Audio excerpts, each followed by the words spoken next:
ഇപ്പം സാറ് പറഞ്ഞു ബാക്കിയുള്ള രാജ്യങ്ങളെ പോലെയല്ല, ജർമ്മനി അത്യാവശ്യം ടൈറ്റാണ്. ലോ CGPA ഉള്ളവർക്കും കിട്ടുന്നുണ്ട്, ഹൈ CGPA ഉള്ളവർക്ക് മാത്രം കിട്ടുന്ന കോഴ്സസും ഉണ്ട്. പിന്നെ അതുപോലെ തന്നെ കുറേ കാര്യങ്ങൾ വരുന്നുണ്ട്. എനിക്ക് തോന്നുന്നു GRE, GMAT, ഈ പറയുന്ന ഗേറ്റിൻ്റെ കേസ് ഞാൻ കേട്ടിട്ടുണ്ട്, IELTSൻ്റെ സ്കോഴ്സിൻ്റെ വ്യത്യാസം കേട്ടിട്ടുണ്ട്. കാനഡയിലൊക്കെ 6.5 ഒക്കെ ഉണ്ടെങ്കിൽ നമുക്ക് പഠിക്കാം. UK യിലാണ് ഞാൻ കേസ് പഠിക്കുന്നത്. ജർമ്മനിയിൽ കുറച്ച് പർട്ടിക്കുലറായിട്ട് കുറച്ച് റിക്വയർമെൻറ്റ്സ് സ്പെസിഫിക് യൂണിവേഴ്സിറ്റി പറയുന്നുണ്ട്. അതെന്തൊക്കെയാണ് ആ റിക്വയർമെൻറ്റിൻ്റെ കേസ് വരിക? ഇത് പല യൂണിവേഴ്സിറ്റിക്കും പല കോഴ്സിനും പല തരത്തിലാണ്. ജനറലായിട്ട് നമ്മൾ പറയുകയാണെന്നുണ്ടെങ്കിൽ ഡെഫിനറ്റ്ലി IELTS മാൻഡേറ്ററി ആണ്. IELTS ഇല്ലാത്ത IELTS മാൻഡേറ്ററി ആണ്. ഇംഗ്ലീഷ് സ്പീക്കിംഗ് കൺട്രീസ് അല്ലാത്തതുകൊണ്ടാണ് അവർക്ക് IELTS മാൻഡേറ്ററി ആണ്. അത് വിസയ്ക്കും മാൻഡേറ്ററി ആണ്. വിസയ്ക്ക് നിങ്ങൾക്ക് IELTS ഇല്ലാതെ പോകാൻ പറ്റില്ല.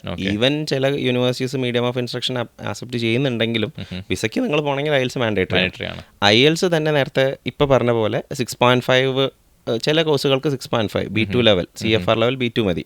ചില കോഴ്സുകൾ സ്പെസിഫിക്കലി C1 ചോദിക്കും. ഓക്കെ. പിന്നെ ചില കോഴ്സുകൾക്ക് GRE 7 above. അതെ. ചില കോഴ്സുകൾക്ക് സ്പെസിഫിക്കലി GRE ചോദിക്കും. അത് ടോപ്പ് കോഴ്സസ് ആയിരിക്കും. GMAT ചോദിക്കും, MBA മാനേജ്മെന്റ്. ചിലതിന് ഗേറ്റ് സ്കോർ ചോദിക്കും. നമ്മുടെ നാട്ടിലെ ഗേറ്റ് സ്കോറും അക്സെപ്റ്റ് ചെയ്യും. പിന്നെ നിങ്ങളുടെ പ്രൊഫൈലിന്റെ ഒരു സ്ട്രെങ്ത്, അതായത് നിങ്ങളുടെ ചെയ്തിട്ടുള്ള internships, experience, work experience definitely place a role. പിന്നെ നിങ്ങൾ പേപ്പർ എന്തെങ്കിലും പബ്ലിക്കേഷൻ ചെയ്തിട്ടുണ്ടെങ്കിൽ അത്, നിങ്ങളുടെ പ്രൊജക്റ്റിന് എന്തെങ്കിലും സ്പെസിഫിക് ആയിട്ട് കോഴ്സ് നിങ്ങൾ അപ്ലൈ ചെയ്യുന്ന കോഴ്സായിട്ട് എന്തെങ്കിലും ബന്ധമുണ്ടെങ്കിൽ അത്, കോൺഫറൻസസ് ഒക്കെ and importantly your letter of motivation. That is very very important. 90% admissions is more about 90 അല്ല, എനിക്ക് തോന്നുന്നു അത്യാവശ്യം വലിയൊരു അങ്ങനെ നമുക്കൊരു ഇത് പറയാൻ പറ്റില്ല. ബട്ട് അഗൈൻ വലിയൊരു നമ്പറും ഡിപ്പെൻഡ് ചെയ്തിരിക്കുന്നത് ലെറ്റർ ഓഫ് മോട്ടിവേഷനിലാണ്. അതെന്തായാലും നമുക്ക് ടെംപ്ലേറ്റ് വെച്ച് ചെയ്യാനും പറ്റൂല. ഇല്ല, അതിപ്പോൾ UK യിലേക്കും കാനഡയിലേക്കും പേര് മാറ്റി ഒട്ടിക്കുന്ന പരിപാടി എൻവൈൻസ് പ്ലേസ് റോൾ ഇൻ. എനിക്ക് തോന്നുന്നു എൻവൈൻസിന്റെ ഒരു വിങ് തന്നെ ഉണ്ടെന്ന് തോന്നുന്നു, ലെറ്റർ ഓഫ് മോട്ടിവേഷൻസ് ക്രിയേറ്റ് ചെയ്ത് വെക്കാനും ട്രെയിനിങ് കൊടുക്കാനും. അതാണല്ലോ ഇതിന്റെ ഒരു ഇമ്പോർട്ടൻറ്റ്. അപ്പം ഞാൻ അതിന് വേണ്ടിയിട്ട് ഒരു 10 യൂണിവേഴ്സിറ്റി അപ്ലൈ ചെയ്യുന്നുണ്ട്. You are someone who is trying to travel to Germany and നമ്മളൊരു 10 യൂണിവേഴ്സിറ്റീസ് ഷോർട്ട് ലിസ്റ്റ് ചെയ്തു. ചിലപ്പോൾ അതിന് വേണ്ടിയിട്ട് ഞാൻ 10 ലെറ്റർ ഓഫ് മോട്ടിവേഷൻ തന്നെ എഴുതേണ്ടി വരും. നമ്മൾ അപ്ലൈ ചെയ്യുന്ന കോഴ്സസ് അത്രയ്ക്കും ഡിഫറെൻ്റ് ആയിരിക്കും. അതിൽ letter of motivation place a role, that is there. അത് വളരെ, അത് എന്താണെന്ന് വെച്ചാൽ സ്റ്റുഡൻസിന് മിസ് ഔട്ട് ആയി പോകുന്ന ഒരു ലോജിക്കാണത്. പിന്നെ വേറൊരു കാര്യം എന്ന് വെച്ചാൽ നമ്മളെ ആരും പഠിപ്പിച്ചിട്ടില്ല. നമ്മളെ education system it is not trained as to think in this way or write in this way. ഇപ്പം നമ്മുടെ അടുത്ത് ഞാനിപ്പോൾ എനിക്ക് തോന്നുന്നു, ഞാൻ പറഞ്ഞ 150-200 പ്രൊഫൈല് ഞാൻ പ്രോസസ്സ് ചെയ്തിട്ടുണ്ട്. അതിൽ ആദ്യമായിട്ട് എഴുതിയിട്ട് SOP കണ്ടിട്ട് ഇത് ഓക്കെ എന്ന് പറഞ്ഞത് ഇതുവരെ ഒറ്റ കുട്ടീൻ്റെ മാത്രമേ ഉണ്ടായിട്ടുള്ളൂ. ഈ 200 ആൾക്കാരുടെ അടുത്തുനിന്നാണ് ഞാൻ പറയുന്നത്. ഒറ്റ ആളുടെ മാത്രമേ okay this is really great, ഇത് നമുക്ക് പോകാം എന്ന് ഞാൻ പറഞ്ഞിട്ടുള്ള, അല്ലെങ്കിൽ അങ്ങനെ എനിക്ക് ഫീൽ ചെയ്തിട്ടുള്ള ലെറ്റർ ഓഫ് മോട്ടിവേഷൻസ് 1-2 കണ്ടിട്ടുള്ളൂ. അപ്പോൾ ഇപ്പോൾ സാർ പറഞ്ഞു IELTSൻ്റെ കേസ്, ലെറ്റർ ഓഫ് മോട്ടിവേഷൻ, നമുക്ക് GRE, GMAT റിക്വയർമെൻറ്റ്. പിന്നെ ജർമ്മനും ചില സമയത്ത് ജർമ്മൻ ചില കോഴ്സസ്. പക്ഷേ ഞാൻ പറഞ്ഞല്ലോ, ഇതിൻ്റെയൊക്കെ റിക്വയർമെൻറ്റിന് ഇതൊക്കെ നമ്മൾ അറിയണമെന്നുണ്ടെങ്കിൽ we have to do that research previously. നമ്മൾ സ്റ്റുഡൻസ് എങ്ങനെയാണെന്ന് വെച്ചാൽ IELTS പഠിച്ചു കഴിഞ്ഞിട്ടാണ് ഇത് രാജ്യം വേണമെന്ന് തന്നെ തീരുമാനിക്കുക. റൈറ്റ്, അങ്ങനെ ആയിരിക്കരുത് അതിൻ്റെ ലോജിക്. എനിക്കൊന്ന് ഇപ്പോഴത്തെ ട്രെൻഡ് അങ്ങനെയാണ്, ആദ്യം +2 കഴിഞ്ഞാൽ നേരെ IELTS അല്ലെങ്കിൽ ബാച്ചിലേഴ്സ്. അല്ല, അത് ഞാൻ മനസ്സിലാക്കിയെടുത്തോളാം. ആ ബാച്ചിലേഴ്സ് കഴിഞ്ഞൊരു സമയമുണ്ടല്ലോ, ഇവൻ എന്ത് ചെയ്യുന്നു എന്ന് നാട്ടുകാർ ചോദിക്കും. അത് ഞാൻ എപ്പോഴും ഭയങ്കര ഫാസിനേഷനോടെ കണ്ടിട്ടുള്ള ഒരു കാര്യമാണ്. 2 മാസം 3 മാസം 10-16 വർഷം ഇംഗ്ലീഷിൽ പഠിച്ചിട്ട് 2 മാസം IELTSന് പോകുന്നു. ഞാൻ IELTS അത്ര എളുപ്പമാണ് തന്നെ ലഘൂകരിച്ച് കാണാനല്ല, പക്ഷെ അതൊരു നാക്കാണ്. ആ നാക്കാണ് പഠിച്ചെടുക്കേണ്ടത്. അല്ലാതെ ഇത് ഇത്ര സമയം അതിന്റെ മേലെ സ്പെൻഡ് ചെയ്യേണ്ടതല്ല.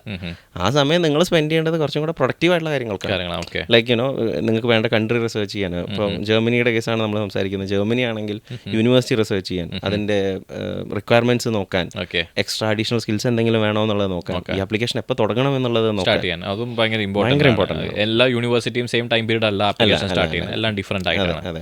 ജർമ്മനിൻ്റെ കേസ് പറയുകയാണെങ്കിൽ വേറൊരു റിയലി ഇമ്പോർട്ടൻറ്റ് ഫാക്ടർ ഇപ്പോൾ കഴിഞ്ഞ ദിവസം വന്നത്, എനിക്ക് തോന്നുന്നു 2022 ഉണ്ടായിരുന്നില്ല, പിന്നെ തൊട്ടുണ്ടായിരുന്നു APS. 2023 തൊട്ട് APS എന്നുള്ള സംഭവം ഇന്ത്യയിലേക്ക് കൊണ്ടുവന്നത്. അത് മെയിൻ കാരണം ഇന്ത്യയിലെ ഏറ്റവും കൂടുതൽ ആപ്ലിക്കൻസ് ആയതുകൊണ്ടാണെന്ന് തോന്നുന്നു. കാരണം നേരത്തെ ചൈനയും വിയറ്റ്നാമും ആയിരുന്നു. ചൈനയായിരുന്നു. ഇപ്പം എനിക്ക് തോന്നുന്നു ചൈന ജർമ്മനിയിലുള്ള സ്റ്റുഡൻസ് പോപ്പുലേഷനിൽ ഇന്ത്യ ചൈനയെ ഓവർടേക്ക് ചെയ്യാൻ വേണ്ടി പോകുന്നു. കഴിഞ്ഞ വർഷം എനിക്ക് തോന്നുന്നു ഓൾമോസ്റ്റ് ഒരു 43,000 അടുത്ത് വിസ ഇന്ത്യൻ സ്റ്റുഡൻസ് ജർമ്മനിയിലുണ്ട്. Just imagine 43,000 Indian students. ഒരു അത് തീരെ കുറവായിരുന്നു, 16,000 എന്താണ് ഈ APS ശരിക്കും? APSന് എന്തൊക്കെയാണ് റിക്വയർമെന്റ്സ് നമുക്ക് വരുന്നത്? APS നിങ്ങളുടെ സർട്ടിഫിക്കറ്റ്, ഇപ്പം നിങ്ങൾ ബാച്ചിലേഴ്സ് KTUവിൽ കഴിഞ്ഞ ഒരാളാണെങ്കിൽ അതിന്റെ വാലിഡിറ്റി അവർ ചെക്ക് ചെയ്ത് തരും. ലോജിക്കലി അതിൻ്റെ ലോജിക്ക് ഇത്രയേ ഉള്ളൂ. അത് ഫേക്ക് ആണോ അല്ലയോ എന്നുള്ളത് അവർക്ക് അറിയണം. നിങ്ങളുടെ സർട്ടിഫിക്കറ്റ് ജെന്യൂൻ ആണോ, ഇത് നിങ്ങൾ ഫേക്ക് ചെയ്തതാണോ എന്ന് വെച്ചാൽ ഒരുപാട് ഇപ്പം നമ്പർ എത്ര അധികം കൂടുന്നതിനനുസരിച്ച് ഫേക്ക് സർട്ടിഫിക്കറ്റ്സും കൂടും. റൈറ്റ്. അപ്പോൾ APS മുന്നേ കിട്ടാൻ ഭയങ്കര സമയം എടുത്തിരുന്നു. 6 മാസം 8 മാസമൊക്കെ വെയിറ്റിംഗ് ഉണ്ടായിരുന്നു. പക്ഷേ ഈ വർഷം തൊട്ടിട്ട് നല്ല സ്ട്രീം ലൈൻഡ് ആയിട്ടുണ്ട്. 1 മാസം കൊണ്ട് നമുക്ക് APS കിട്ടും. APS ഉണ്ടെങ്കിൽ നമുക്ക് വിസ കിട്ടുള്ളൂ. വിസയ്ക്ക് അപ്പോയിൻമെന്റ് എടുക്കാൻ APS വേണം. പിന്നെ ചില യൂണിവേഴ്സിറ്റീസ് അപ്ലിക്കേഷൻ്റെ സമയത്ത് തന്നെ APS ചോദിക്കുന്നുണ്ട്. അപ്പോൾ ജർമ്മനി നോക്കുന്ന ഒരാളാണെങ്കിൽ ആദ്യം അയാൾ ചെയ്യേണ്ടത് APSന് അപ്ലൈ ചെയ്യുക എന്നുള്ളതാണ്. അത് കഴിഞ്ഞിട്ട് നമുക്ക് ബാക്കിയുള്ള പ്രോസസ്സ് എന്ന രീതിയിൽ ചില യൂണിവേഴ്സിറ്റീസും എനിക്ക് തോന്നുന്നു APS ചോദിക്കുന്നുണ്ടെന്ന് തോന്നുന്നു. അപ്ലിക്കേഷൻ്റെ സമയത്ത് ചോദിക്കുന്നുണ്ട്. ഓക്കെ, അതും ഭയങ്കര എല്ലാവരും നേരത്തെ ഇപ്പോൾ ജർമ്മനി പ്രിപ്പയർ ചെയ്യുവാണെങ്കിൽ അത്യാവശ്യം നേരത്തെ പ്രിപ്പയർ ചെയ്യേണ്ട ഒരു സംഭവമാണ്. 1 വർഷം, അതായത് നിങ്ങൾ അടുത്ത വർഷം അടുത്ത വിൻ്ററിലേക്ക് 2025 ആണ് നിങ്ങൾ നോക്കുന്നതെങ്കിൽ എൻ്റെ സജഷൻ ഇപ്പം തന്നെ തുടങ്ങണം. ഓക്കെ. എന്താണെന്ന് വെച്ചാൽ ഈ ലാംഗ്വേജ് റിക്വയർമെൻറ്റ്സും പിന്നെ കോഴ്സസ് ഒക്കെ ഓപ്പൺ ആവുന്നത് പല സമയത്താണ്. ഈവൻ ഡിസംബറിൽ വരെ ഓപ്പൺ ആവുന്ന കോഴ്സസ് ഉണ്ട്. വിൻ്റർ 2025 ഡിസംബർ 2024 ഓപ്പൺ ആവുന്ന കോഴ്സസ് ഉണ്ട്. So you have to plan that accordingly. അപ്പോൾ അതുപോലെ തന്നെ ഇപ്പോൾ സാറ് പറഞ്ഞ വിൻ്ററും ഉണ്ട്, സമ്മറും ഉണ്ട്. ഏതൊക്കെ സെമസ്റ്റർ ആണ്? വിൻ്റർ വരുമ്പോൾ ഏതൊക്കെ ടൈം ലൈൻ വരും നമുക്ക്? വിൻ്റർ ഏകദേശം സെപ്റ്റംബർ ഒക്ടോബർ. അതാണ് അവരുടെ മെയിൻ ഇൻടേക്ക്. ഓക്കെ, വിൻ്റർ ആണ് ഏറ്റവും കൂടുതൽ കോഴ്സസ് ഓപ്പൺ ആവുന്നത്. സമ്മർ എന്ന് പറയുമ്പോൾ ഏത് ടൈം ആയിരിക്കും? സമ്മർ ഏപ്രിൽ മെയ് ആ ഒരു സമയത്ത്, അല്ലെങ്കിൽ മാർച്ച് ഏപ്രിൽ ആ ഒരു സമയമാണ് കൂടുതൽ ക്ലാസ്സസ് സ്റ്റാർട്ട് ചെയ്യുന്നത്. പക്ഷേ കമ്പാരിറ്റീവ്ലി കോഴ്സസ് കുറവായിരിക്കും. ജർമ്മനിയിലേക്കുള്ള ഫിനാൻഷ്യൽ കൺസൾട്ടേഷൻ. സോ ഫിനാൻഷ്യൽ കൺസൾട്ടേഷൻ്റെ കേസ് നോക്കുവാണെങ്കിൽ സാറ് പറഞ്ഞു നമുക്ക് ഫ്രീ എഡ്യൂക്കേഷൻ. പക്ഷേ ശരിക്കും പറഞ്ഞാൽ ഫ്രീ എഡ്യൂക്കേഷൻ ആണോ? ഇപ്പോൾ ആൾക്കാർ വിചാരിക്കുന്നത് എനിക്ക് ചുമ്മാ ജർമ്മനിക്ക് പോവാം, വേറെ ഒന്നും നോക്കണ്ട, അവിടെ എത്തിക്കഴിഞ്ഞ് കഴിഞ്ഞാൽ ഒരു വിഷയമില്ല. പക്ഷേ എനിക്ക് തോന്നുന്നു വേറെ കുറേ ഫാക്ടേഴ്സ് നമ്മൾ കൺസിഡർ ചെയ്യാനുണ്ടെന്ന് തോന്നുന്നു. എത്രയായിരിക്കും ഒരു മിനിമം ഒരു ഫിനാൻഷ്യലായിട്ട് ഒരാൾക്ക് ജർമ്മനിയിൽ മാസ്റ്റേഴ്സ് പഠിക്കാൻ പറ്റുക? അതായത് ഈ ഫ്രീ എഡ്യൂക്കേഷൻ എന്ന് പറഞ്ഞാൽ എഡ്യൂക്കേഷൻ ഫ്രീ ആണ്. അതിന് നിങ്ങൾ പൈസ ഒന്നും കൊടുക്കണ്ട. ഒരു ചെറിയ semester contribution depending on university to university അത് മാറിക്കൊണ്ടിരിക്കും. ആസ് ലോ ആസ് €72 തൊട്ടിട്ട് ആസ് ഹൈ ആസ് €390 വരെ ഉണ്ട്. ഡിപ്പെൻസ്, അത് ഓരോ യൂണിവേഴ്സിറ്റി അനുസരിച്ചിട്ട്. സെമിസ്റ്റർ കോൺട്രിബ്യൂഷൻ ഉദ്ദേശിക്കുന്നത് എന്താ സംഭവം? എന്താണ്? ഓരോ സെമിസ്റ്ററിലും അവർ അടയ്ക്കേണ്ട, അതായത് അവർക്ക് അവരുടെ സ്റ്റേറ്റിൽ ട്രാവൽ ചെയ്യേണ്ട ടിക്കറ്റും അങ്ങനത്തെ കുറേ കാര്യങ്ങൾ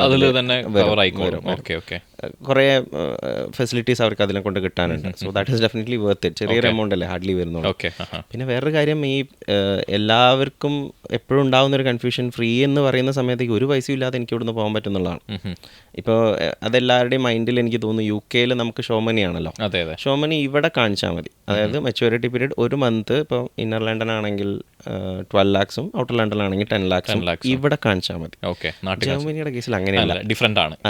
അതായത് എനിക്ക് തോന്നുന്നു ബ്ലോക്ക്ഡ് അക്കൗണ്ട് എന്ന് പറഞ്ഞാൽ GIC അക്കൗണ്ട് അല്ലെങ്കിൽ ബ്ലോക്ക്ഡ് അക്കൗണ്ട് എന്നാണ് അതിന് പറയുന്നത്. അതെന്തായിരിക്കും? അതെന്താ സംഭവം? അത് ബ്ലോക്ക്ഡ് അക്കൗണ്ട് എന്ന് പറയുമ്പോൾ ഡിഫറെന്റ് രീതിയിലാണ് നമ്മൾ ബാക്കിയുള്ള. അതെ, നമ്മൾ വളരെ സിമ്പിളായിട്ട് പറയുകയാണെങ്കിൽ ജർമ്മനി എന്ന കൺട്രീനെ സംബന്ധിച്ചിടത്തോളം നിങ്ങൾ അവർക്കൊരു ബാധ്യതയാവരുതെന്ന് അവർക്ക് നിർബന്ധമുണ്ട്. അപ്പോൾ നിങ്ങളുടെ 1 വർഷത്തെ ലിവിങ് എക്സ്പെൻസസ് നിങ്ങൾ ഓൾറെഡി വിസയ്ക്ക് പോകുന്നതിൻ്റെ മുമ്പ് അവർക്ക് കാണിക്കണം. എനിക്ക് ഇത്രയധികം എമൗണ്ട് ഉണ്ട്. ഇപ്പോഴത്തെ കറണ്ട് സിറ്റുവേഷനിൽ അത് വരുന്നത് €11,208 ആണ്. €11,208. അതിൻ്റെ ലോജിക് ഇങ്ങനെയാണ്. ഇന്ത്യൻ മണിയിൽ ഒരു 10.5 lakhs ക്ലോസ് ടു. അപ്പോൾ അതിൻ്റെ ലോജിക്ക് ഇങ്ങനെയാണ്. 934 ജർമ്മൻ ഗവൺമെൻറ്റിൻ്റെ കണക്കനുസരിച്ചിട്ട് ഒരു അഡൽട്ടിന് സർവേ ചെയ്യാൻ €934 പെർ മന്ത് വേണം. ഇൻറ്റു 12 €11,208. ഇത്രയും എമൗണ്ട് നിങ്ങൾക്ക് എന്തായാലും വേണം. അതിൽ ജർമ്മനിക്ക് നിങ്ങൾക്ക് പോകണമെങ്കിൽ ഇതിലൊരു മാറ്റമില്ല. ആ എമൗണ്ട് നിങ്ങൾ യൂസ് ചെയ്യുന്നുണ്ടോ ഇല്ലയോ എന്നുള്ളത് that depends.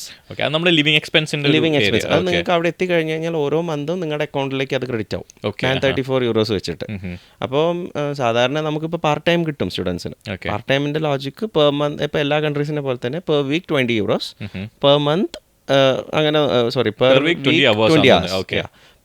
Per hour 80 hours work ചെയ്യാൻ പറ്റും. ഇപ്പോൾ റീസെൻ്റ് ആയിട്ട് അത് 140 days ആക്കിയിട്ട് 140 ഫുൾ ഡേയ്സ് നിങ്ങൾക്ക് വർക്ക് ചെയ്യാം. 1 വർഷം ഫുൾ ഡേയ്സ്, അതായത് 8 hours ഉള്ള ഫുൾ ഡേയ്സ് 140 days നിങ്ങൾക്ക് വർക്ക് ചെയ്യാൻ പറ്റും. അപ്പം അതിൻ്റെ കൂട്ടത്തിലേക്ക് നമ്മൾ കൂട്ടി പറയേണ്ട ഒരു കാര്യമുണ്ട്. ഇപ്പോൾ പാർട്ട് ടൈം ചെയ്തിട്ട് എല്ലാവരും വിചാരിക്കും എനിക്ക് 80 മണിക്കൂർ വർക്ക് ചെയ്യാം. മിനിമം പേ അറൗണ്ട് €12, €13 ഉണ്ട്. ഓൾമോസ്റ്റ് ഒരു €962 എനിക്ക് ഉണ്ടാക്കാൻ പറ്റും. നാട്ടിലേക്ക് പൈസ ആക്കാന്നൊക്കെ. അതൊക്കെ individual to individual and university to university depend ആയിരിക്കും. പിന്നെ നമ്മൾ പണിയെടുക്കാൻ വേണ്ടി പോകുന്നില്ല, അതും നോക്കണം. എന്താണെന്ന് വെച്ചാൽ living expense that will be covered. അപ്പോൾ ഈ ബ്ലോക്ക്ഡ് അക്കൗണ്ട് നിങ്ങൾക്ക് എടുക്കേണ്ടതായിട്ട് വരാറില്ല സാധാരണ രീതിയിൽ. അതാണ് ഒരു കേസ് വരുന്നത്. രണ്ടാമത്തെ ഒരു കേസ്, ജർമ്മനിയിലുള്ള എല്ലാ പബ്ലിക് യൂണിവേഴ്സിറ്റീസും ഫ്രീ ആണോ എന്ന് ചോദിച്ചാലല്ല. ജർമ്മനിയിലുള്ള ഒരു പ്രൊവിൻസ് ഉണ്ട്, ജർമ്മനിയിലുള്ള 13 പ്രൊവിൻസുകളിൽ ഒരു പ്രൊവിൻസ് ഉണ്ട്, ബാഡൻ വുട്ടൻബർഗ്. അവിടെയുള്ള എല്ലാ പബ്ലിക് യൂണിവേഴ്സിറ്റിയിലും ആ സ്റ്റേറ്റിലാണെന്ന് തോന്നുന്നു KIT വരുന്നത്, സ്റ്റുട്ട്ഗാർട്ട് വരുന്നത്, രണ്ടും ടോപ്പ് ടെക്നിക്കൽ യൂണിവേഴ്സിറ്റിയാണ്. അവിടെയൊക്കെ നിങ്ങൾക്ക് per semester 1500 euros, 1500 euro per സെമിസ്റ്ററിൽ നിങ്ങൾക്ക് ഫീസ് വരുന്നുണ്ട്. സെമിസ്റ്റർ പിന്നെയും നമ്മൾ അഡീഷണൽ എടുക്കുമ്പോൾ 1500 euros പിന്നെയും കൊടുക്കണം. അതാണ് നേരത്തെ പറഞ്ഞത്. ഇപ്പം KIT പോലത്തെ ഒരു ഇൻസ്റ്റിറ്റ്യൂഷനിൽ അഡ്മിഷൻ കിട്ടിയെന്ന് വെച്ചിട്ട് ചാടി കയറി ഇവിടുന്ന് പോകുന്നതിന്റെ മുമ്പേ he or she should be knowing this. അല്ലെങ്കിൽ അവിടെ എത്തിക്കഴിഞ്ഞാൽ സെമിസ്റ്റർ ഇൻ കേസ് നീണ്ടു പോവാണെങ്കിൽ ഓരോ സെമിസ്റ്ററിനും ഈ പൈസ അടയ്ക്കേണ്ടതായിട്ട് വരും. പിന്നെ അതുപോലെ തന്നെ റീസെന്റ് കേട്ടതാണ് തും യൂണിവേഴ്സിറ്റിയിൽ, ടെക്നിക്കൽ യൂണിവേഴ്സിറ്റി മ്യൂണിഷൻ, ഏറ്റവും ടോപ്പ് യൂണിവേഴ്സിറ്റി ഇൻ ജർമ്മനിയാണ്. റീസെന്റ് അവർ ഫീസ് ഇൻട്രൊഡ്യൂസ് ചെയ്യാൻ ഫോർ നോൺ യൂസ്. അത് നല്ല ഫീസാന്ന് ഞാൻ കേട്ടു. ഏകദേശം ഒരു 4000 to 6000 euros ഒരു സെമിസ്റ്റർ. 4-5-6 രൂപ ഏകദേശം ഒരു 20,000 euros പുറത്ത് വരും. അതിനേക്കാളും നല്ല വേറെ എവിടെയും പോയി പഠിക്കുന്നത് അല്ല, പ്രൊവൈഡഡ്. പക്ഷെ കോഴ്സിന്റെ സ്റ്റാൻഡേർഡ് അത്രയും ഹൈ ആണ്. എന്നാലും പോകുന്ന ആൾക്കാരുണ്ട്. ഈ 20,000 വർത്ത് ആണെന്ന് വിചാരിച്ചിട്ട് പോകുന്ന ഒരുപാട് പേരുണ്ട്. നമുക്ക് തന്നെ ഒരുപാട് സ്റ്റുഡൻസ് TUM പഠിക്കുന്നുണ്ട്. That is there. ടെക്നിക്കൽ യൂണിവേഴ്സിറ്റിയിൽ ഫീസ് കൊടുത്ത് പഠിക്കുന്ന വലിയ കുറവ് ആണെന്ന് തോന്നുന്നുണ്ടോ സാറിന്? ലൈക്ക് അത്രയും ക്വാളിറ്റി എഡ്യൂക്കേഷൻ അല്ല. ഈ ഒരു എമൗണ്ടിന് നിങ്ങൾക്ക് ആ ഒരു എഡ്യൂക്കേഷൻ കിട്ടുകയാണെങ്കിൽ that is definitely worth it. നമുക്കത് പ്രശ്നമായിട്ട് തോന്നുന്നതെന്ന് വെച്ചാൽ ബാക്കി ഫ്രീ ആണ് അല്ലേ. ഇപ്പൊ സ്റ്റുട്ട്ഗാർട്ടിലോ KIT-ലോ കിട്ടുകയാണെങ്കിൽ നിങ്ങൾക്ക് ഫ്രീ ആണ്. അപ്പൊ ഞാൻ എന്തിനാണ് TUM പോകുന്നത് തിങ്കിങ് വരുമ്പോഴാണ് അവിടെ പ്രശ്നം. അല്ലെങ്കിൽ that is definitely worth it. That won't be a problem. അപ്പൊ നമുക്ക് ഈ പറയും സാറ് പറഞ്ഞു നമുക്കൊരു പെർ മന്ത് 934 euros നമുക്ക് നമ്മുടെ ബ്ലോക്ക്ഡ് അക്കൗണ്ടിൽ നമുക്ക് വരും. അപ്പം അത് ഓരോ മന്തിലായിരിക്കും നമുക്ക് ക്രെഡിറ്റ് ആവുക, അല്ലാതെ നമുക്ക് ഹോൾ എമൗണ്ട് ആയിട്ട് നമുക്ക് ഒറ്റയടിക്ക് അങ്ങനെ. അതൊക്കെ ഒരു എന്താ പറയാ, അതൊക്കെ മിസ്ലീഡിംഗ് ആണ്. ഞാൻ അങ്ങനെ കേട്ടിട്ടുണ്ട്. അവിടെ പോയിട്ട് ആദ്യത്തെ മാസം തന്നെ ഞാൻ ഈ പൈസ ഫുള്ളായിട്ട് വലിച്ചിട്ട് നാട്ടിലേക്ക് അയക്കട്ടെ എന്നൊക്കെ ചോദിക്കുന്നുണ്ട്. അതൊന്നും നടപടിയാണ്. 934 മാത്രമേ നിങ്ങൾക്ക് ഒറ്റ ഇതിൽ അതവർ ക്രെഡിറ്റ് ചെയ്യാൻ പറ്റുള്ളൂ. ആൻഡ് ഈവൻ ഈ 930 നമ്മുടെ അക്കോമഡേഷൻ, നമ്മുടെ ഫുഡിന്റെ ഇത് എക്സ്പെൻസസ്, ബാക്കിയുള്ള സംഭവങ്ങൾ നമ്മൾ ചെയ്ത് കഴിഞ്ഞാൽ പോലും അത്യാവശ്യം എനിക്ക് തോന്നുന്നു പാർട്ട് ടൈം കൂടി വന്ന് ഓൺ ആൻ ആവറേജ് ഒരു 700 ഉള്ളിൽ നിങ്ങളുടെ നിൽക്കും. 700-750 ഉള്ളിൽ നിങ്ങളുടെ എക്സ്പെൻസസ് നിൽക്കും. അപ്പോൾ അതുകൊണ്ട് നിങ്ങൾക്ക് പാർട്ട് ടൈം ചെയ്തിട്ട് തന്നെ ഉണ്ടാക്കാം. Provided part time is there. ഇപ്പോൾ നമുക്ക് ട്രാൻസ്പോർട്ടേഷൻ സർവീസും പറഞ്ഞു, അത് നമ്മുടെ കോൺട്രിബ്യൂഷൻ ഫീൽ ചില സ്റ്റേറ്റ്സിൽ ചില യൂണിവേഴ്സിറ്റിയിൽ കോൺട്രിബ്യൂഷൻ ഫീസിൽ വരും. അതുകൊണ്ട് അത് നമുക്ക് വലിയ വിഷയമായിട്ട് വരുന്നില്ല. സോ ഫിനാൻഷ്യലി ബാക്കിയുള്ള കൺട്രീസ് അപേക്ഷിച്ച് അത്യാവശ്യം വെൽ സസ്റ്റെയിൻഡ് ആയിട്ടുള്ളൊരു ഇതാണ്. അല്ല, ഈ ലിവിങ് എക്സ്പെൻസസ് ഇപ്പം നിങ്ങൾ ഏത് ഇപ്പോൾ UK പോയാലും നിങ്ങൾക്ക് ഇത്ര തന്നെ ലിവിങ് എക്സ്പെൻസ് വരുന്നുണ്ടല്ലോ. അപ്പോൾ കൊണ്ടുപോകാന്നല്ലേ ഉള്ളൂ. പക്ഷേ UK ട്രാൻസ്പോർട്ടേഷൻ ഫീ ഭയങ്കര കൂടുതലാണ്. പക്ഷേ എനിക്ക് തോന്നുന്നു ജർമ്മനി കഴിഞ്ഞ ദിവസം 49 euros ഒരു കേസും കൂടി പറഞ്ഞിട്ടുണ്ട്. അതും കൂടി വന്നു കഴിഞ്ഞാൽ അത്യാവശ്യം സ്റ്റേബിൾ ഉണ്ട്. 49 euro ടിക്കറ്റ് എക്സിസ്റ്റിംഗ് ആണ്. ഓക്കെ, അപ്പോൾ നമുക്ക് ട്രാവൽ ചെയ്യാം. അത് പക്ഷേ എല്ലാ ഇതിലൊന്നും പറ്റില്ല.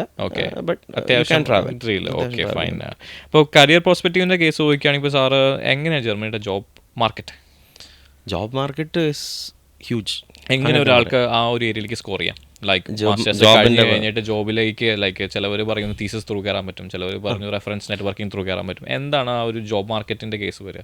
അത് ഞാൻ പറഞ്ഞല്ലോ, അതായത് ജോബ് ഉണ്ടോയെന്ന് വെച്ചാൽ ജോബ് ഉണ്ട്. അത്രയധികം വാക്കൻ്റ് ആയിട്ട് തന്നെ കിടക്കുന്നുണ്ട്.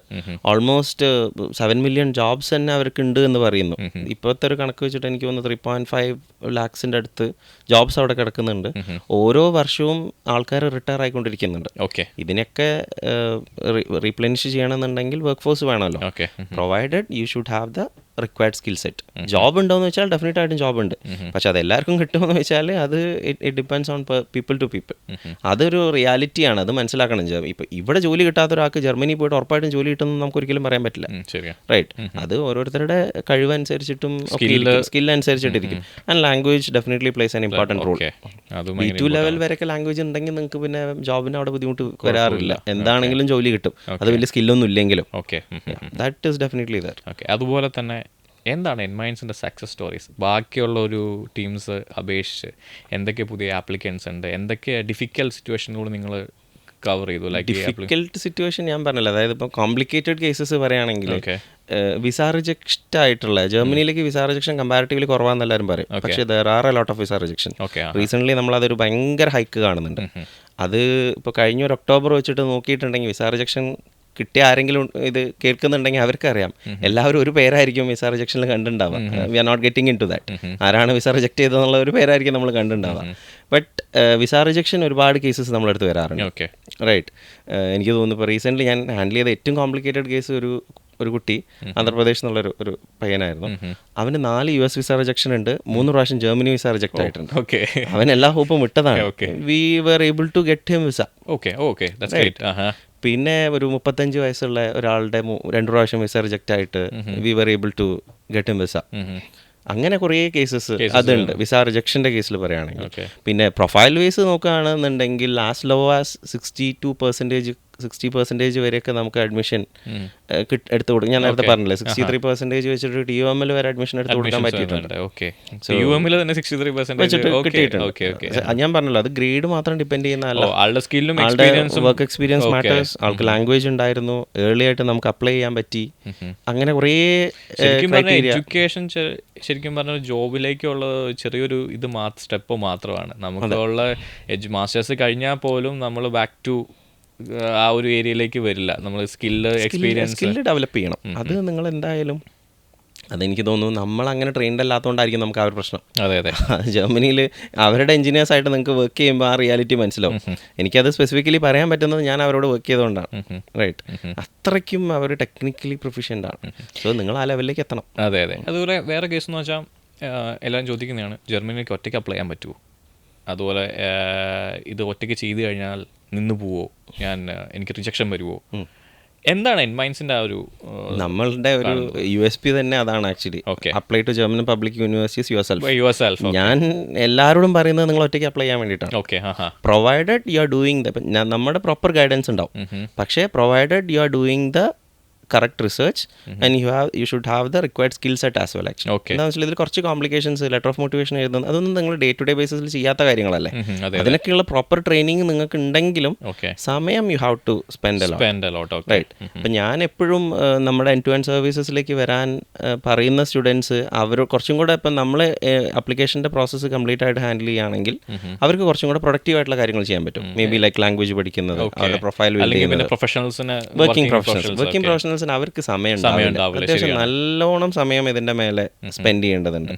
ഓരോ സ്റ്റെപ്പിലും കോംപ്ലിക്കേറ്റഡ് ആണോ എന്ന് ചോദിച്ചാൽ കോംപ്ലിക്കേറ്റഡ് അല്ല, എന്നാൽ കോംപ്ലിക്കേറ്റഡ് ആണ്. കുറേ എന്താ പറയുക ടെക്നിക്കാലിറ്റീസ് ഇതിൻ്റെ ഉള്ളൊക്കെ ഇൻവോൾവ് ആവും. ഈവൻ വിസയിൽ വരെ കുറേ കാര്യങ്ങളുണ്ട്. ശ്രദ്ധിച്ചിട്ടില്ലെങ്കിൽ പണിപാളി പോകാവുന്ന കുറേ കേസസ് ഉണ്ട്. അത് വളരെ സ്പെസിഫിക് ആയിട്ട് അവർക്ക് ശ്രദ്ധിച്ചിട്ട് ചെയ്യാൻ പറ്റുമെങ്കിൽ ഞാൻ എല്ലാവരോടും പറയുന്നത് നമ്മൾ ഒറ്റയ്ക്ക് അപ്ലൈ ചെയ്ത്. ചിലവർക്ക് എനിക്ക് തോന്നുന്നു അങ്ങനെ, ഇപ്പോൾ ചിലവർ കുറച്ച് ഷൈ ആയിട്ടുള്ള ആൾക്കാരായിരിക്കും, നെറ്റ്വർക്കിംഗ് ഇല്ലാത്ത ആൾക്കാരായിരിക്കും. പക്ഷേ അവർക്ക് ജർമ്മനി പോയി പഠിക്കണം എന്നൊരു ആഗ്രഹം ഉണ്ടാവും. ഇപ്പോൾ സാറ് പറഞ്ഞു ചില സമയത്ത് നമുക്ക് സ്റ്റക്ക് ആവാനുള്ള ചാൻസസ് ഉണ്ട്. അപ്പോൾ അങ്ങനത്തെ കേസിൽ ഇപ്പം ഞാനല്ലെങ്കിൽ വേറൊരു വ്യക്തി സ്റ്റക്ക് ആവുമ്പോൾ നമുക്ക് ജർമ്മനിയിൽ എൻ്റെ ഫ്രണ്ട്സ് ഉണ്ട്, അപ്പോൾ അവരെ വിളിച്ച് ഞാൻ സംസാരിക്കും, അങ്ങനെ വല്ലതും ചെയ്ത് കഴിഞ്ഞാൽ ചിലപ്പോൾ അവരെന്നെ ഹെൽപ്പ് ചെയ്യാം. പക്ഷേ അങ്ങനത്തെ കുറേ ആൾക്കാർ ഇല്ലാത്ത കുറേ പേരുണ്ടല്ലോ. അപ്പോൾ അവർക്ക് എങ്ങനെയാണ് എൻമൈൻസിനെ ഹെൽപ്പ് ചെയ്യാൻ പറ്റും? ശരിക്കും എൻമൈൻസിന് ആ ഒരു എക്സ്പീരിയൻസ് ഉള്ള ത്രൂ നമുക്ക് സീസ് ചെയ്യാൻ പറ്റുമല്ലേ? ഡെഫിനറ്റ്ലി. അതായത് ഇപ്പോൾ ഞാൻ പറഞ്ഞല്ലോ, ഇപ്പോൾ നമ്മളടുത്തേക്ക് ഒരു സ്റ്റുഡൻറ്റ് വരുന്നുണ്ടെങ്കിൽ ഞാൻ ഉറപ്പ് വരുത്തുന്നതെന്ന് വെച്ചാൽ അവർക്ക് ഫസ്റ്റ് തൊട്ടിട്ട് എൻഡ് വരെ one specific counsellor will be assign to them. Mentor ചെയ്യാൻ ഞാനുണ്ടായിരിക്കും, ആ ടീം വിൽ ബി ദർ. ഒരു സ്പെസിഫിക് പേഴ്സൺ ഓഫ് കോൺടാക്ട് ഉണ്ടായിരിക്കും. എന്തൊരു സംശയം, അത് പിന്നെ എത്ര ചെറിയതാണെങ്കിലും എത്ര വലുതാണെങ്കിലും ആ സംശയങ്ങളൊക്കെ നമുക്ക് അവർക്ക് ഹെൽപ്പ് ചെയ്ത് കൊടുക്കാൻ ഒരു കൗൺസിലർ ഉണ്ടായിരിക്കും. പിന്നെ നമ്മൾ യൂണിവേഴ്സിറ്റി റിസർച്ച് നടത്തുന്നത് തന്നെ സ്റ്റുഡൻസിനെ ഇൻവോൾവ് ചെയ്തിട്ടുണ്ട്. തുടക്കത്തിൽ എനിക്ക് തോന്നുന്നു നിങ്ങൾ ചോദിക്കുന്ന ക്വസ്റ്റ്യൻ, നിങ്ങൾ ജർമ്മനി പോകാൻ താല്പര്യമുണ്ടോ എന്നല്ല. എനിക്ക് തോന്നുന്നു ചിലപ്പോൾ എൻ്റെ കൗൺസിലിംഗ് കേട്ടാൽ ആൾക്ക് ജർമ്മനി വേണ്ടാന്ന് പറഞ്ഞു അങ്ങനെ പോയവരുണ്ട്. അയ്യോ ഇത് ഇത്ര പണിയാണെങ്കിൽ എനിക്ക് അങ്ങനെയുള്ള ആൾക്കാരെ ഞാൻ പറഞ്ഞല്ലോ, അതായത് എൻ്റെ ഒരു കോർ ഫിലോസഫി എന്ന് പറയുന്നത് നിങ്ങളിത് ചെയ്യുന്നുണ്ടെങ്കിൽ അവിടെ എത്തിക്കഴിഞ്ഞാൽ നിങ്ങൾക്കൊരു ബെറ്റർമെന്റ് എന്തായാലും ഉണ്ടാവണം. ഇത് ക്ലാരിറ്റി ഇല്ലാത്ത ഒരുത്തൻ ജർമ്മനി പോയിട്ട് ഒരു കാര്യമില്ല. ജർമ്മനിക്കും ഗുണമില്ല, അവനും ഗുണമില്ല, വെറുതെ ഇതിനെ കൊണ്ട് കാര്യമില്ലല്ലോ. അപ്പം അത്രയും ഡീറ്റെയിൽ ആയിട്ട് നമ്മൾ കാര്യങ്ങൾ കൗൺസിലിംഗ് തന്നെ ഏകദേശം ഒരു 1.5 മണിക്കൂർ ആദ്യം നിൽക്കും. അതിൽ ഒരു പ്രോപ്പർ പ്ലാനിങ് നമുക്ക് ഡെവലപ്പ് ചെയ്തെടുക്കാൻ പറ്റും. ഇപ്പോൾ ഈ അക്കാദമി, അതായത് വർക്കിംഗ് പ്രൊഫഷണൽസ് ഒക്കെ ആണെങ്കിൽ അവരെ സംബന്ധിച്ചിടത്തോളം ഓൾറെഡി ഇവിടെ ഒരു കംഫർട്ട് സോണിലുണ്ട്. അവർ ജോലിക്ക് ജർമ്മനിയിലേക്ക് പോകുന്നുണ്ടെങ്കിൽ ബെറ്റർമെന്റിനല്ലേ, അതൊന്ന് പ്രോപ്പറായിട്ട് പ്ലാൻ ചെയ്ത് കൊടുക്കാൻ പറ്റണം. അവിടെ ആയിരിക്കും മേ ബി എൻ്റെ ഒരു കരിയർ കോച്ചിങ് ആസ്പെക്ട് എനിക്ക് കൂടുതൽ യൂസ് ചെയ്യാൻ പറ്റുന്നത്. സൈക്കോമെട്രിക്സ് അത് ചെയ്യാറുണ്ട്. അല്ലെങ്കിൽ തന്നെ നമുക്ക് അവർ ചിന്തിക്കാത്തൊരു ആംഗിൾ നമുക്ക് പറഞ്ഞു കൊടുക്കാൻ പറ്റും, അല്ലെങ്കിൽ ഒരു ക്ലാരിറ്റി കൊടുക്കാൻ പറ്റും. അവയർനെസ് ആണ്, ക്ലാരിറ്റി എന്ന് ഞാൻ പറയുന്നില്ല, അവയർനെസ് കിട്ടിയാൽ തന്നെ ക്ലാരിറ്റി വന്നോളും. റൈറ്റ്. അപ്പോൾ യൂണിവേഴ്സിറ്റീസും അവരുടെ കൂടെ തന്നെ ഇരുന്നിട്ട് നമ്മൾ സെലക്ട് ചെയ്യുന്നു. പിന്നെ അവരുടെ ഓരോ ഡോക്യുമെന്റ്സും നമ്മൾ ഹെൽപ്പ് ചെയ്ത് കൊടുക്കുന്നു പ്രോപ്പർ ആക്കാൻ വേണ്ടി. ലെറ്റർ ഓഫ് മോട്ടിവേഷൻ നമ്മൾ എഴുതിയിട്ട് നമ്മൾ അവരെ കാണിക്കാറുമുണ്ട്. കേസസിൽ ചില സ്റ്റുഡൻസ് ചോദിക്കുന്ന സമയത്തേക്ക് കാണിക്കാറുണ്ട്. ഇനിയിപ്പോൾ ആരെങ്കിലും എൻ്റെ അടുത്ത് വന്ന് പറയുകയാണ്, സാർ എനിക്ക് ഇതൊന്ന് പഠിച്ചാൽ കൊള്ളാമെന്നുണ്ട്, അവിടെ പോലെ എന്തായാലും ആവശ്യമുള്ള ആയിട്ടുള്ള സംഭവമാണ്. ടെക്നിക്കൽ റൈറ്റിങ്ങും നിങ്ങൾക്ക് അത്യാവശ്യം അതെ അതെ അതെ അങ്ങനെ പറയുന്നവർക്ക് നമ്മൾ അതും പറഞ്ഞു കൊടുക്കാറുണ്ട്. സി ഇത് എന്താണെന്ന് വെച്ചാൽ ഇതിങ്ങനെ നമ്മൾ മറച്ചു പിടിച്ചിട്ട് ചെയ്യേണ്ട എന്തോ ഒരു അങ്ങനെ ഒരു സംഭവമൊന്നുമില്ല. നമ്മളെ റോക്കറ്റ് സയൻസ് അല്ല, rocket science nothing rocket science in this. നമുക്ക് എന്താണെന്ന് വെച്ചാൽ അവിടെ പോയി കഴിഞ്ഞാൽ നിങ്ങൾക്ക് ഇതിന്റെ ഒരു ബെറ്റർമെന്റ് വേണം. അതുകൊണ്ടാണ് പബ്ലിക് യൂണിവേഴ്സിറ്റീസ് കൺസൾട്ടൻസീസിനെ അലോ ചെയ്യാത്തത്. അതെ, എനിക്ക് തോന്നുന്നു കുറേ പേര് അത് കുറെ കൺസൾട്ടൻസി അത് ഹൈഡ് ചെയ്യുന്നുണ്ട്, ഈ ഒരു സ്ട്രാറ്റജി അല്ലെങ്കിൽ സ്ട്രാറ്റജി മോർ ഓവർ ഈ ഒരു പ്രോസസ്സ് എന്താന്ന് പോലും പുറത്തേക്ക് പറഞ്ഞു കൊടുക്കുന്നില്ല. അല്ല, അത് ഞാൻ പറയും സ്റ്റുഡൻസ് നമ്മൾ ഈ പറയുന്ന കാര്യങ്ങളൊക്കെ നെറ്റിൽ അവൈലബിൾ ആണ് അല്ലേ? ഇന്നത്തെ കാലത്ത് എല്ലാം ഡീറ്റെയിൽസ് അവൈലബിൾ ആണ്. അവരുടെ ഒഫീഷ്യൽ സൈറ്റ്സ് ഉണ്ടെന്ന് തോന്നുന്നു. ഡാഡ് എന്ന് പറഞ്ഞൊരു വെബ്സൈറ്റ് ഉണ്ട്. അതാണ് വേണമെങ്കിൽ ജർമ്മനിയുടെ ഒരു എല്ലാം അടങ്ങിയിട്ടുള്ളൊരു സംഭവം എന്ന് വേണമെങ്കിൽ നമുക്ക് ഡാഡിൻ്റെ വെബ്സൈറ്റ്. അപ്പം കുറച്ചൊരു റിസർച്ച് നടത്തിയാൽ തന്നെ ഒരു ഐഡിയ കിട്ടും. അപ്പോഴേ അതും ചെയ്യാത്ത ആൾക്കാരാണ് ഇങ്ങനെയുള്ള ഏടാകൂടങ്ങളിലൊക്കെ പോയി ചാടുന്നത്. റൈറ്റ്. എന്താണെന്ന് വെച്ചാൽ അത്രയധികം ഒരു എക്സ്പ്ലോയിറ്റേഷൻ നടക്കുന്നുണ്ട് മാർക്കറ്റിൽ. That is there. But again അത് ഞാൻ പറഞ്ഞത്, അത് ഓരോരുത്തരുടെ ബിസിനസ്സാണ്, they are doing it. But again ഞാൻ സ്റ്റുഡൻസിന് ഡിമെറിറ്റ് വരുന്ന ഒരു കാര്യം പറഞ്ഞതാണ്, അല്ലെങ്കിൽ അവർ ഡിസഡ്വാൻറ്റേജ് ആവുന്ന ഒരു സംഭവം പറയുമ്പോൾ ഇതൊരു പ്രശ്നം തന്നെയാണ് ആക്ച്വലി. അവിടെയാണ് നമ്മൾ എൻമൈൻസ് ഒരു ഡിഫറൻസ് വരുത്താൻ വേണ്ടിയിട്ട് നോക്കുന്നത്. എൻഡ് ടു എൻഡ് ട്രാൻസ്പാരൻ്റ് ആണ് പ്രോസസ്സ്. നിങ്ങൾക്ക് ഇതിനെ പറ്റിയിട്ട് കൃത്യമായിട്ട് ധാരണയുണ്ട് എങ്കിൽ മാത്രം നിങ്ങൾ ഞങ്ങളെ ചൂസ് ചെയ്താൽ മതി. ആ ഒരു ക്ലാരിറ്റി 100% ക്ലാരിറ്റി നിങ്ങൾക്ക് തരാൻ പറ്റും. റൈറ്റ്. പിന്നെ എൻ്റെ അടുത്ത് വന്നിട്ട് സ്റ്റുഡൻസ് ചോദിക്കും, അവിടെ പോയാൽ എയർപോർട്ട് പിക്കപ്പ് ഉണ്ടാവുമോ, മറ്റേ പാർട്ട് ടൈം ശരിയാക്കി തരുമോ? ഇത് നിങ്ങൾ പോകുന്നത് UK കാനഡയിലേക്കും ഒന്നും അല്ലല്ലോ. റൈറ്റ്. ഇന്ന യൂണിവേഴ്സിറ്റിയിൽ നിങ്ങൾ ഒരാൾ വന്നിട്ട് നിങ്ങളെ പിക്ക് ചെയ്യുന്നൊന്നും പറയാൻ we never know which university you are gonna get. അതിനൊക്കെ നമുക്കൊരു സപ്പോർട്ട് കൊടുക്കാൻ പറ്റും. അങ്ങനത്തെ സാധനങ്ങളൊന്നും ഞാൻ ആവശ്യമില്ലാത്ത ഒരു പ്രോമിസും നമ്മൾ വെറുതെ ആവശ്യമില്ലാതെ തള്ളി മറിക്കേണ്ട കാര്യമില്ലല്ലോ. അല്ല, ഞാൻ പറഞ്ഞില്ല, I don't want to convince anyone. It's only about conveying the right thing. If they are getting convince, that's it. നമുക്ക് അങ്ങനെ ഇന്നത് ചെയ്യണം അല്ലെങ്കിൽ ഇങ്ങനെ അതിൻ്റെ ഒന്നും ആവശ്യമില്ല. We provide them with the right information. അങ്ങനെയുള്ള ആൾക്കാരെയാണ് നമുക്കും ആവശ്യം. റൈറ്റ്. അതാണ് എൻ്റെ റൈറ്റ് ക്ലയൻറ്റ്. എങ്ങനെയെങ്കിലും ജർമ്മനിയിലെത്താം എന്ന് പറയുന്നവൻ എൻ്റെ റൈറ്റ് ക്ലയൻറ്റ് അല്ല. That is how we are different from we are trying to make a difference. That is the difference we are trying to make. That makes you different from other agencies. അങ്ങനെ പറയാം. അല്ല, ഇങ്ങനെയൊക്കെ ചെയ്യുന്ന ഇതിൽ ഇത്രയും നല്ല, ഇപ്പം ഞാൻ പറഞ്ഞല്ലോ, നമുക്കൊരിക്കലും ആരെയും ബ്ലൈൻഡായിട്ട് എല്ലാവരും ഇങ്ങനെയാണെന്ന് പറയാൻ പറ്റില്ല. നല്ല ഭംഗിയായിട്ട് ഇതിനേക്കാളും ഭംഗിയായിട്ട് ചെയ്ത് കൊടുക്കുന്ന ആൾക്കാരുണ്ട്. This is my part I'm doing. Right. ഇതാണ് ഞാൻ ചെയ്യുന്നൊരു കാര്യം. ദാറ്റ്സ് വാട്ട് എനിക്ക് തോന്നുന്നു ആ ഒരു വേ ഓഫ് അപ്രോച്ച് വേറെ ആരും ഇന്ത്യയിൽ എടുത്തിട്ടുണ്ടെന്ന് എനിക്ക് തോന്നുന്നില്ല. അത് എല്ലാവരും ആണെങ്കിൽ തന്നെ ഇപ്പം കുറേ ഞാൻ കണ്ടത് എൻ്റെ ഒരു അപ്രോച്ചിൽ എനിക്ക് തോന്നുന്നു ആ ഒരു ഹിഡൻ സംഭവം ജർമ്മനി. അല്ല, vested interest definitely everyone will be there. പക്ഷേ ഇപ്പം ഞാൻ പറഞ്ഞല്ലോ, നമ്മളെ സംബന്ധിച്ചിടത്തോളം നമ്മൾ ഹാൻഡിൽ ചെയ്യുന്നത് USPs പറയുകയാണ്. ഇപ്പം നേരത്തെ USPs ആ ഒരു പോയിന്റ് വൈസ് ഞാൻ പറയുകയാണെങ്കിൽ, ഒന്ന്, we are only dealing with German public university. അപ്പോൾ അതുകൊണ്ട് തന്നെ എനിക്ക് നിങ്ങളെ വേറെ ഒരു കൺട്രിയിലേക്കോ പ്രൈവറ്റ് യൂണിവേഴ്സിറ്റിയിലേക്കോ പറയേണ്ടതോ ഇതൊന്നുമില്ല. പബ്ലിക് യൂണിവേഴ്സിറ്റിയിലേക്ക് പറ്റിയൊരു പ്രൊഫൈലാണെങ്കിൽ മാത്രമാണ് you are my right client. That is one thing. And I have a dedicated team for this. ഇത് മാത്രം ചെയ്യുന്ന, ഇതിന് വേണ്ടിയിട്ട് മാത്രമല്ല, അത് അവർക്ക് വേറെ ഇതൊന്നുമില്ല.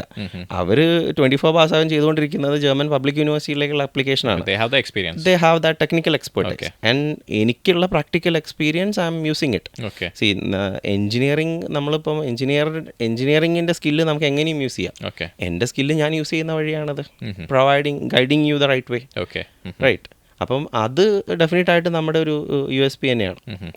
നമ്മൾ ജർമ്മനി മാത്രം ചെയ്യുന്നു, ജർമ്മൻ പബ്ലിക് യൂണിവേഴ്സിറ്റി മാത്രം ചെയ്യുന്നു.